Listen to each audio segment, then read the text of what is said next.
Oui, Nicole Prieur, vous parliez juste avant la pause de la question de l'héritage, donc des parents décédés. Là, on va s'intéresser aux parents bien vivants et à la fratrie.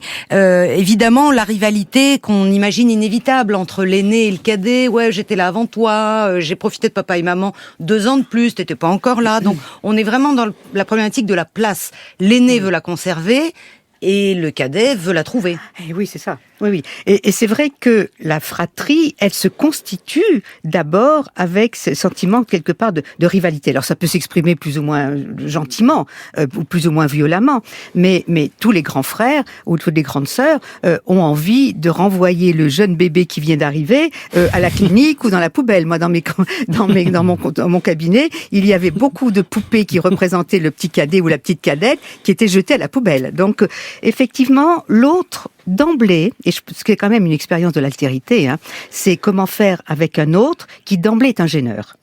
L'aîné perd, il a une expérience de perte. Il perd l'exclusivité de sa place, l'exclusivité du regard parental, et on sait que le regard parental est un étayage essentiel.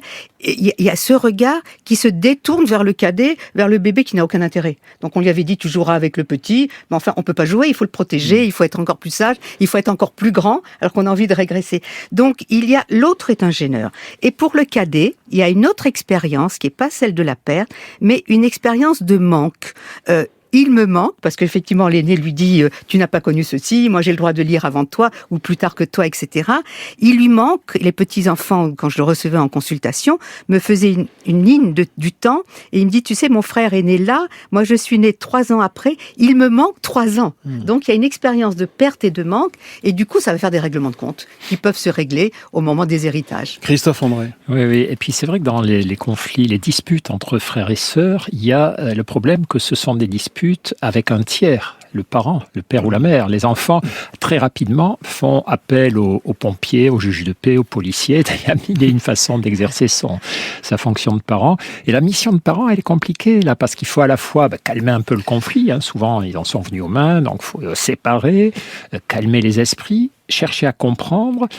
Et là, on a 2 options. Soit on essaie de rendre la justice à partir des témoignages réciproques, soit on essaie de transmettre une façon d'apprendre à régler ces conflits. Peut-être aussi que dans la prévention très précoce des disputes, il y a une mission parentale qui serait d'essayer de montrer à nos enfants qu'une dispute, c'est normal, mais ça peut se régler de façon plus intelligente que les coups ou l'appel aux parents. Bernard Prieur. Oui, et puis surtout, il faut que les parents soient attentifs à ce qu'ils font, parce que souvent, on ne se rend pas compte, mais on peut, implicitement, où on peut, je ne dirais pas alimenter les disputes, mais d'une certaine façon, on peut peut-être les raviver.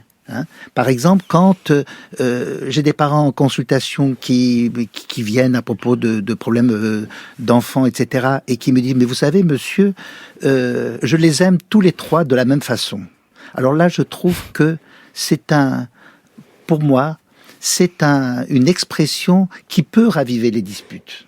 Parce que, justement, on n'aime pas les 3 enfants de la même façon. Cette façon que les parents peuvent avoir de mettre en place de l'égalité dans les sentiments n'est pas forcément une bonne chose. Mais par contre, effectivement, respecter ou les aider à respecter la singularité de chacun des enfants. Je peux aimer le premier pour telle raison, je peux aimer le deuxième pour telle autre raison qui est différente du premier, et le troisième, eh bien, j'ai envie de dire, cela peut introduire des différences que je respecte et que je peux faire transmettre à mes enfants.